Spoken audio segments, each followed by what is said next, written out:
Hello investors, welcome back once again to Insiderpedia. तो दोस्तों, आज की इस वीडियो में हम डिस्कस करेंगे कि Mac Power CNC machine Limited का करंट टाइम में शेयर प्राइस कैसा परफॉर्म कर रहा है, आखिर इनका बिजनेस किस तरीके से ग्रो कर रहा है, और सबसे इंपॉर्टेंट चीज, इस पार्टिकुलर स्टॉक में इन्वेस्टमेंट का कब मौका मिल सकता है। तो दोस्तों, आज इस वीडियो में हम इनका कंप्लीट स्टॉक एनालिसिस करेंगे और समझेंगे करंट टाइम में मैक पावर सीएनसी लिमिटेड में क्या चल रहा है। तो दोस्तों, अगर शेयर प्राइस की बात करें तो पिछली साल दिसंबर में ये 609 रुपए का था और ये शेयर लगातार अपर ट्रेंड में था और इसने जुलाई 2024 में 1733 का हाई लगाया। फिर उसके बाद ये शेयर लगातार नीचे जाता गया और अक्टूबर में इसने लो लगाया 1117 रुपए का। हालांकि करंट टाइम में थोड़ा सा रैली इसमें दिखी थी जब ये दिसंबर में 1578 रुपए का नया हाई लगाया, जो कि पिछली साल जो जून में हाई लगाया था उसको क्रॉस कर रहा था। तो ये शेयर मेरे फिल्टर में आया। फिर इस स्टॉक में मैंने फर्दर स्टडी की, क्या कुछ मेरी फाइंडिंग्स रही वो आप लोगों के साथ शेयर करूंगा। वैसे दोस्तों, देखा जाए तो करंट टाइम में ये शेयर 200 डीएमए और 50 डीएमए दोनों से ऊपर ही दिख रहा है, लेकिन अगर ये शेयर एक बार 1733 का लेवल जो पिछला हाई लगाया था उसको क्रॉस करे तो ये शेयर में काफी ज्यादा स्ट्रेंथ देखने को मिल सकती है। तो दोस्तों, मैक पावर सीएनसी ये कंपनी एनएससी पे लिस्टेड है। इसकी मार्केट कैप की बात करें तो 1473 करोड़ की मार्केट कैप है। स्टॉक पे भी 52 का दिख रहा है। आरओसी काफी हेल्दी है, 29% का है। आरओई की बात करें तो 22% का दिख रहा है, जो कि अबव एवरेज ही है। इसके साथ करंट शेयर प्राइस की बात करें तो 1472 रुपए पे क्लोजिंग हुई है। इसके हाई की बात करें तो 1737 रुपए का इसने हाई लगाया और 52 वीक लो की बात करें तो 568 रुपए का ट्रेड किया है। तो दोस्तों, अगर इनके बिजनेस की बात करें, जैसा कि इनके नाम में ही मेंशन है सीएनसी मशीन्स, तो ये सीएनसी मशीन्स बनाते हैं जिसका फुल फॉर्म होता है कंप्यूटराइज्ड न्यूमेरिकली कंट्रोल्ड मशीन, जो कि एक तरीके से मैन्युफैक्चरिंग करने में यूज होती है। तो दोस्तों, इंडिया में मैन्युफैक्चरिंग सेक्टर ग्रो कर रहा है और यहाँ पे हर तरह की मैन्युफैक्चरिंग में सीएनसी मशीन का यूज होता है, चाहे वो फिर डिफेंस ऑर्गेनाइजेशन डीआरडीओ या फिर इसरो हो या फिर एग्रीकल्चर सेक्टर हो। इसके अलावा कैपिटल गुड्स इंडस्ट्री में भी इनका यूज होता है। तो दोस्तों, अगर समराइज करो तो इंडिया में अगर मैन्युफैक्चरिंग सेक्टर ग्रो करता है तो मैक पावर सीएनसी मशीन्स के प्रोडक्ट की रिक्वायरमेंट बढ़ेगी और फ्यूचर में इस कंपनी में ग्रोथ देखने को मिल सकती है। तो दोस्तों, बिजनेस के बारे में फर्दर डिस्कशन करेंगे, लेकिन उससे पहले इनके फाइनेंशियल्स को डिस्कस कर लेते हैं। तो दोस्तों, अगर इनके क्वार्टरली रिजल्ट्स की बात करें तो सितंबर 2024 में 71 करोड़ रुपए का रेवेन्यू रिपोर्ट किया, जो पिछली साल सितंबर 2023 में 63 करोड़ रुपए का रेवेन्यू था। तो यहाँ पे वाई बेसिस पे अच्छी ग्रोथ देखने को मिली है। अगर हम बात करें पिछले क्वार्टर यानी जून 2024 की, तो 50 करोड़ रुपए का रेवेन्यू था। यहाँ पे क्वार्टर ऑन क्वार्टर बेसिस पे भी अच्छी ग्रोथ देखने को मिली है। इसके अलावा अगर नेट प्रॉफिट की बात करें तो 8.3 करोड़ रुपए का प्रॉफिट किया है, जो कि पिछली साल सिर्फ 6.61 करोड़ रुपए था। तो यहाँ पे नेट प्रॉफिट के टर्म्स में बहुत अच्छी ग्रोथ देखने को मिली है। इसके अलावा अगर पिछले क्वार्टर की बात करें तो पिछले क्वार्टर सिर्फ 4 करोड़ रुपए का प्रॉफिट था, तो ये प्रॉफिट कहीं ना कहीं डबल हो गया है। तो दोस्तों, इस बढ़ते हुए प्रॉफिट की वजह है ऑपरेटिंग प्रॉफिट मार्जिन, जो कि देख सकते हैं कि ऑलमोस्ट 18% टच कर गया है, जो कि पिछली साल ये सिर्फ 14% था और पिछले क्वार्टर थोड़ा सा एवरेज से भी कम हो गया था। 13% का ऑपरेटिंग प्रॉफिट मार्जिन हुआ करता था। तो यहाँ पे ऑपरेटिंग प्रॉफिट मार्जिन 13 से बढ़ करके 18% हो गया है, जिस वजह से प्रॉफिट देख सकते हैं कि ऑलमोस्ट डबल हो गया है। तो मैनेजमेंट से ये समझेंगे कि इनका प्रॉफिट मार्जिन क्यों बढ़ता हुआ दिख रहा है और साथ ही साथ गोइंग फॉरवर्ड इनका मार्जिन क्या मेंटेन हो सकता है। तो दोस्तों, अदर इनकम की बात करें तो ये माइनस ही दिख रहा है। इसके अलावा इंटरेस्ट की बात करें तो ये भी बहुत निग्लिजिबल सा है। अगर डिप्रेशिएशन की बात करें तो ये भी बहुत ही निग्लिजिबल है, जो कि मैं कहता हूँ कि अगर 1.5 करोड़ रुपए का डिप्रेशिएशन है तो profit before tax minimum 4.5 crore रुपए का होना चाहिए। तो यहाँ पे 11 करोड़ का प्रॉफिट बिफोर टैक्स है, जो कि बहुत अच्छी बात है। तो दोस्तों, अगर इनके पिछले 3-4 सालों के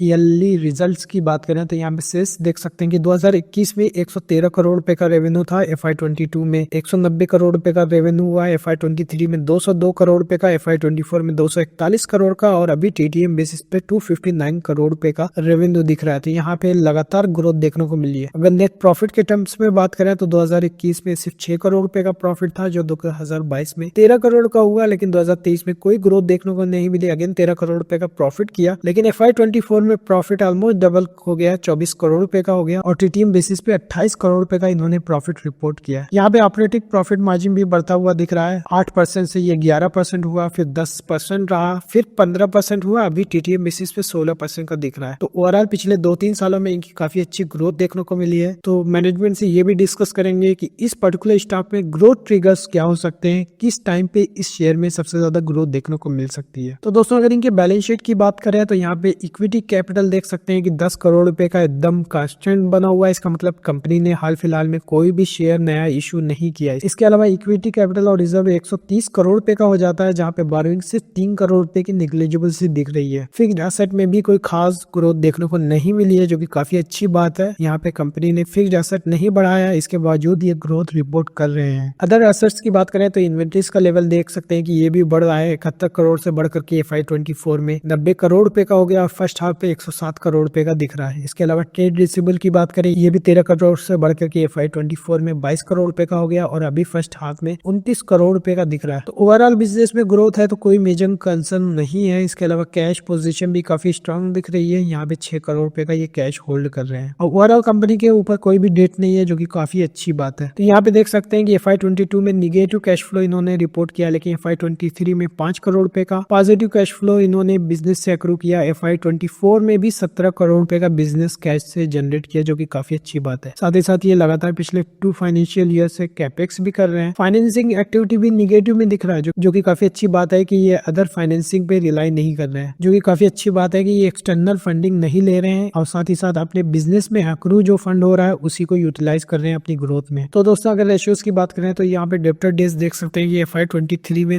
23 दिनों का था, अभी बढ़ करके 33 दिनों का हो गया। इन्वेंट्री डेज हालांकि कह सकते हैं कि कांस्टेंट ही है, डेज पेबल भी बढ़ता हुआ दिख रहा है। ओवरऑल वर्किंग कैपिटल साइकिल की बात करें तो 81 दिनों से बढ़कर के 85 दिनों का हो गया। लेकिन सबसे अच्छी बात है कि ये इन्वेंट्री को काफी अच्छे से ऑप्टिमाइज कर रहे हैं, इस वजह से ROC 30% का मेंटेन कर रहा है। तो दोस्तों अगर इनके शेयर होल्डिंग पैटर्न की बात करें तो प्रमोटर्स की होल्डिंग 73.17 एकदम कांस्टेंट सी बनी हुई है पिछले 3-4 क्वार्टर से। इसके अलावा FIs की भी इसमें मोर देन 1% की होल्डिंग हो गई है लेटेस्ट क्वार्टर में। DIs की हालांकि होल्डिंग 0 दिख रही है, लेकिन पब्लिक की होल्डिंग की बात करें तो यहाँ पे 25.7% की होल्डिंग है। नंबर ऑफ शेयर होल्डर भी इसमें बढ़ते हुए दिख रहे हैं, 11,000 से बढ़कर के 14,500 हुई, अभी 16,800 इसमें नंबर ऑफ इन्वेस्टर इन्वेस्टेड है। तो शेयर होल्डिंग पैटर्न काफी अच्छा दिख रहा है। प्रमोटर्स की होल्डिंग में कोई चेंजेस नहीं को देखने को मिला है। FIs की होल्डिंग बढ़ी है, पब्लिक की होल्डिंग कम हो रही है, जो कि काफी अच्छा साइन है। तो दोस्तों अभी तक हमने देखा कि Mac Power CNC machines Limited जो कि CNC मशीन्स की मैन्युफैक्चरिंग करती है, जो कि ऑलमोस्ट हर तरह की मैन्युफैक्चरिंग इंडस्ट्री में यूज होता है। इसका शेयर प्राइस जो है लगातार अपर ट्रेंड में दिख रहा था। हालांकि अक्टूबर में गिरावट आई थी, लेकिन काफी तेजी से बाउंस बैक किया और अपने 200 DMA साथ ही साथ 50 DMA से ऊपर ही ट्रेड कर रहा है। क्वार्टरली रिजल्ट काफी अच्छा आया था, जहां पे इनका ऑपरेटिव प्रॉफिट मार्जिन इंप्रूव करता हुआ दिखा। पिछले 3-4 सालों में अच्छी ग्रोथ बिजनेस में देखने को मिली है। बैलेंस शीट काफी स्ट्रांग है, डेट का लेवल ऑलमोस्ट नेग्लिजिबल है। इसके अलावा बिजनेस में कैश फ्लो भी जनरेट हो रहा है, कंपनी को कोई भी एक्सटर्नल फंडिंग की रिक्वायरमेंट नहीं हो रही है। इसके अलावा इनका वर्किंग कैपिटल साइकिल भी अच्छा दिख रहा है, ROC भी ठीक है। और अगर शेयर होल्डिंग पैटर्न की बात करें तो यहाँ पे प्रमोटर्स की होल्डिंग एकदम कांस्टेंट सी बनी हुई है। FIs इसमें लगातार स्टेक्स अपनी बढ़ा रहे हैं। DIs कोई इन्वेस्टमेंट नहीं है, लेकिन ओवरऑल पब्लिक की होल्डिंग की बात करें तो वो कम हो रही है, जो कि काफी अच्छा साइन है। तो दोस्तों अब आगे हम इस वीडियो में डिस्कस करेंगे आखिर मैनेजमेंट ने अपने बिजनेस के बारे में क्या अपडेट्स दी, आने वाले 1 से 2 सालों में इस पार्टिकुलर स्टॉक में क्या कुछ नए डेवलपमेंट्स हो रहे हैं। तो दोस्तों चलिए मैनेजमेंट की कमेंट्री को डिस्कस करें। तो दोस्तों अगर इनके प्रोडक्शन कैपेसिटी और एक्सपेंशन की बात करें तो इन्होंने बताया कि इनकी करंट कैपेसिटी है 2000 मशीन का प्रोडक्शन कैपेसिटी, और यहाँ पे इन्होंने पिछले क्वार्टर ही 1500 मशीन से बढ़ा करके 2000 मशीन कर ली और यहाँ पे 30% की ग्रोथ की है। तो यहाँ पे इन्होंने अपनी मैन्युफैक्चरिंग कैपेसिटी बढ़ाई है, जहाँ पे ये 500 मशीन एक्स्ट्रा मैन्युफैक्चर कर सकते हैं। तो दोस्तों इनका कैपेसिटी एक्सपेंशन प्लान क्या है? तो दोस्तों इन्होंने बताया कि 1500 मशीन से कैपेसिटी बढ़ा करके 2000 मशीनों की कर ली है। साथ ही साथ एक और कैपेक्स अंडर कंस्ट्रक्शन है, जहाँ पे एडिशनल 500 मशीन की कैपेसिटी ऐड कर रहे हैं, जो कि नेक्स्ट फाइनेंशियल ईयर अप्रैल 2025 तक ये स्टार्ट हो जाएगा। इसके अलावा दोस्तों सबसे इम्पोर्टेंट चीज, एक नया प्रोजेक्ट ये स्टार्ट कर रहे हैं, जो कि प्रोजेक्ट काफी बड़ा होगा, जहाँ पे ये फेज 1 में ही 2000 मशीन की कैपेसिटी इंस्टॉल करने वाले हैं। तो दोस्तों इसकी टाइमलाइन की बात करें तो अभी गुजरात में ये प्लांट स्टार्ट होगा और यहाँ पे इनको अप्रैल 2025 तक लैंड अलॉट हो जाएगी। उसके बाद 15 से 16 महीना लगेगा और फेज 1 में ये 2000 मशीन की कैपेसिटी बिल्डअप करेंगे। हालांकि यहाँ पे लॉन्ग टर्म गोल है कि इतनी लैंड ले लिया जाए कि यहाँ पे ओवर टाइम फर्दर 5000 मशीन की मल्टीपल फेजेस में प्रोडक्शन कैपेसिटी बिल्डअप करने का है। तो दोस्तों करंट टाइम में अगर इनके कैपेसिटी यूटिलाइजेशन की बात करें तो अभी इनकी सिर्फ कैपेसिटी 1500 है, लेकिन फ्यूचर में तो ये 5000 एडिशनल मशीन की मैन्युफैक्चरिंग कैपेसिटी बिल्डअप करने वाले हैं, जो कि काम स्टार्ट होगा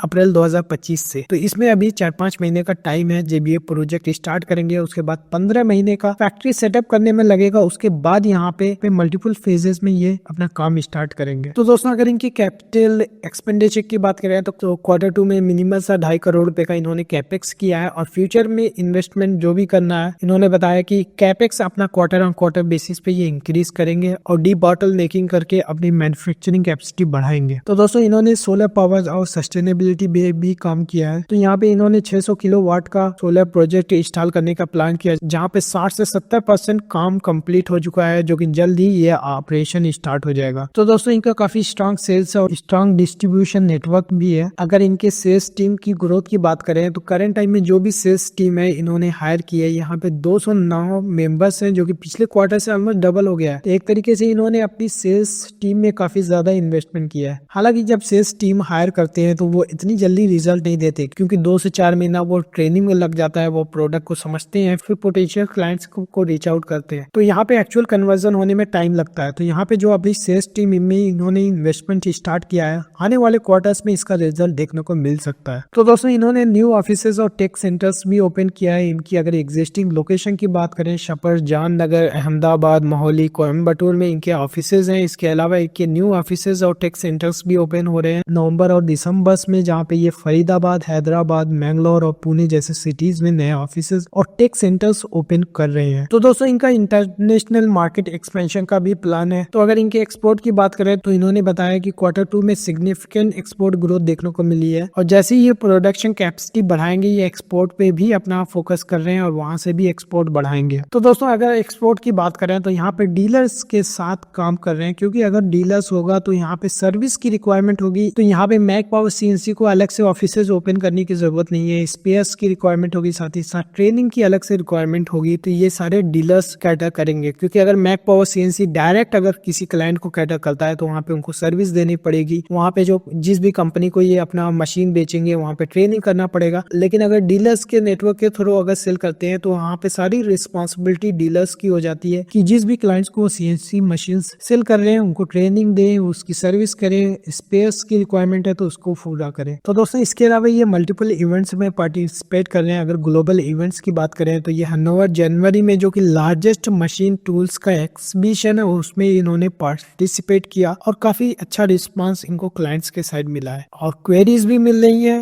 एक्चुअल में रेवेन्यू में कन्वर्ट होने में टाइम लगेगा। इसके अलावा कुछ अपकमिंग एक्सिबिशन है और टेक्नोलॉजी शोकेस होने वाले हैं। तो क्या एग्जैक्ट, तो ये कहाँ पे ये एग्जैक्ट इवेंट होने वाले हैं उसको डिस्कस कर ले। तो इन्होंने बताया कि जनवरी में इंटेक्स एक्सिबिशन होने वाला है, जो कि बेंगलोर में होगा। यहाँ पे 5 एक्सिस मशीन जो कि एरोनॉटिक्स और डिफेंस इंडस्ट्री में यूज होती है, इसको ये डिस्प्ले करेंगे। इसके अलावा हाई स्पीड जहाँ पे 20,000 RPM ड्रिल टैप सेंटर्स जो कि EMS इंडस्ट्री में यूज होगा, इसको भी टारगेट करेंगे। तो दोस्तों ये EMS इंडस्ट्री भी काफी ज्यादा तेजी से ग्रो कर रही है। आपने देखा होगा कि इलेक्ट्रॉनिक्स मैन्युफैक्चरिंग जो कंपनीज है, ऑलरेडी मैं मल्टीपल कंपनीज को कवर कर चुका हूँ अपने यूट्यूब चैनल पे, आप देख सकते हैं। तो ये शेयर्स भी अच्छा परफॉर्म कर रहे हैं, साथ ही साथ मैन्युफैक्चरिंग को भी बिल्डअप कर रहे हैं। तो यहाँ पे CNC मशीन्स की रिक्वायरमेंट होगी। तो दोस्तों Mac Power CNC machines Limited पे फर्दर डिस्कशन करेंगे, लेकिन उससे पहले बताना चाहूंगा कि अगर आप एक पोर्टफोलियो बिल्डअप करना चाहते हो तो आप हमारी स्टॉक रिकमेंडेशन सर्विस को सब्सक्राइब कर सकते हो, लिंक डिस्क्रिप्शन बॉक्स में दिया हुआ है। इसके अलावा अगर आपको पर्सनली कुछ डिस्कस करना हो, कुछ समझ में नहीं आ रहा हो, कुछ हेल्प चाहिए, तो आप मुझे दिए हुए नंबर पे कांटेक्ट कर सकते हैं। तो दोस्तों ये स्ट्रेटेजिक पार्टनरशिप और ज्वाइंट वेंचर अपॉर्चुनिटीज भी देख रहे हैं। तो IMTEX जो बैंगलोर में एक्सिबिशन होने वाला है, यहाँ पे German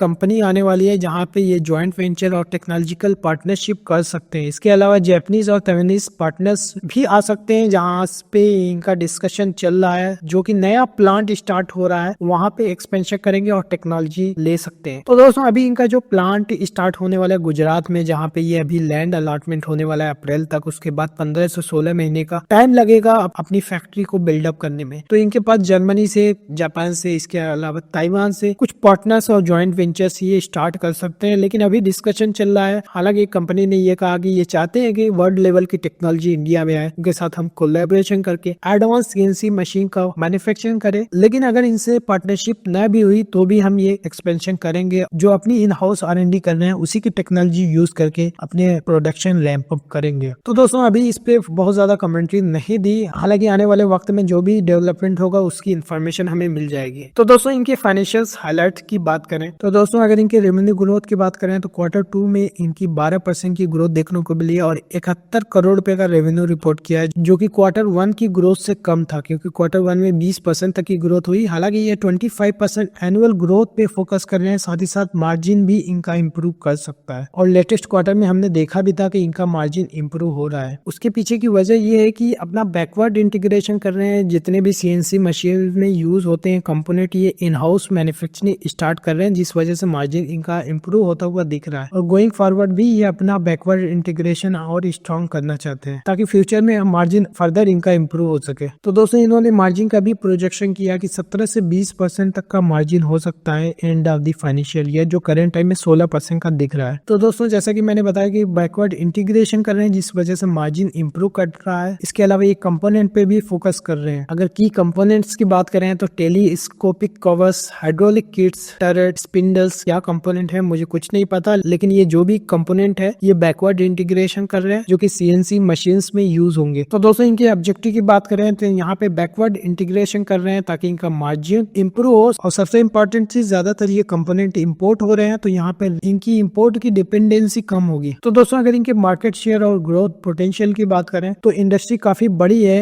Indian machine tool consumption की बात करें तो यहाँ पे 16,000 से 18,000 करोड़ की ये मार्केट बताई जा रही है। और इंडिया में 8 से 9,000 करोड़ रुपए के सीएनसी मशीन डोमेस्टिक मैन्युफैक्चरिंग होती है और बाकी इंपोर्ट्स के थ्रू मंगाई जाती है। तो एक तरीके से ये कह सकते हैं कि इंडिया में जो भी सीएनसी मशीन्स की रिक्वायरमेंट है 50% इंडिया में ही प्रोड्यूस होती है और 50% बाहर से इंपोर्ट की जाती है। तो दोस्तों अगर इनके मार्केट शेयर की बात करें, जैसा कि हमने देखा ऑलरेडी इंडस्ट्री काफी बड़ी है, 16 से 18,000 करोड़ की बताई जाती है, जहाँ पे अच्छी खासी इंपोर्ट भी हो रहे हैं। तो यहाँ पे 2 से 2.5% इनका मार्केट शेयर बताया जा रहा है। अगर डोमेस्टिक मैन्युफैक्चरिंग की बात करें तो 3.5 से 4% का मार्केट शेयर इनका डोमेस्टिक मैन्युफैक्चरिंग में है। तो अगर इंडस्ट्री की बात करें तो 15% की इंडस्ट्री ही ग्रो कर रही है। तो यहाँ पे चूंकि इनका मार्केट शेयर बहुत कम, ओवर टाइम अगर ये ग्रोथ ज्यादा करते हैं, मार्केट शेयर को गेन करते हैं, तो ओवरऑल ये कंपनी में काफी अच्छी ग्रोथ देखने को मिल सकती है। तो दोस्तों अगर इनके डिस्ट्रीब्यूशन नेटवर्क की एक्सपेंशन की बात करें तो इन्होंने बताया कि लास्ट ईयर से इन्होंने अपना डिस्ट्रीब्यूशन नेटवर्क काफी स्ट्रॉन्ग किया और डबल कर दिया है ताकि ये हायर मार्केट शेयर को कैप्चर कर सके। तो एक तरीके से दोनों तरफ पे काम कर रहे हैं, अपनी सेल्स टीम भी बढ़ा रहे हैं, डिस्ट्रीब्यूशन नेटवर्क की भी बढ़ा रहे हैं, साथ ही साथ कैपेसिटी एक्सपेंशन पे भी काम कर रहे हैं। तो दोस्तों कुछ चैलेंजेस भी है, क्या सॉल्यूशन ये लेकर के आए उसको डिस्कस कर ले। तो दोस्तों अगर चैलेंजेस की बात करें तो सबसे बड़ा जो चैलेंज है इन्वेंट्री मैनेजमेंट का। बता रहे हैं कि 18,000 अलग अलग कंपोनेंट इनको सीएनसी मशीन्स बनाने में यूज होते हैं, जो कि हर मशीन्स में अलग अलग कंपोनेंट की रिक्वायरमेंट होती है। सिर्फ कंपोनेंट ही नहीं बल्कि हाई क्वालिटी कंपोनेंट इनको चाहिए। हालांकि सप्लाई चेन इश्यूज भी इसमें हो रहा है। तो यहाँ पे ये काम कर रहे हैं स्मूथ सप्लाई चेन ऑपरेशन बनाने के लिए ताकि ये अपने प्रोडक्शन कैपेसिटी को 90% तक यूटिलाइज कर सके। तो दोस्तों इनका फ्यूचर प्रोजेक्शन क्या है उसको डिस्कस कर ले। तो दोस्तों इन्होंने रेवेन्यू टारगेट्स दिया कि 2500 मशीन जब अप्रैल 2025 में बिल्डअप हो जाएगी तो वहां पे 500 करोड़ रुपए तक का रेवेन्यू अचीव हो सकता है, अगर एवरेज प्राइस एक मशीन का 20 लाख होता है। अगर ये एंट्री लेवल के प्रोडक्ट जैसे 15 लाख रुपए तक की मशीन अगर ये बनाएंगे तो यहाँ पे 2700 से 2800 ये मशीन ईयरली बेसिस पे मैन्युफैक्चर कर सकते हैं, क्योंकि छोटी मशीन होंगी, कम रेट होगा लेकिन वॉल्यूम बढ़ जाएगा। ओवरऑल वॉल्यूम वैसे वैल्यू का गेम है। कह सकते हैं कि करंट टाइम में जो कैपेसिटी बिल्डअप कर रहे हैं 500 करोड़ रुपए तक का रेवेन्यू इजिली अचीव हो सकता है। तो दोस्तों अगर टीटीएम बेसिस पे रेवेन्यू की बात करें तो 250 करोड़ रुपए के आसपास का है। तो यहाँ पे अभी अप्रैल 2025 में ये कैपेसिटी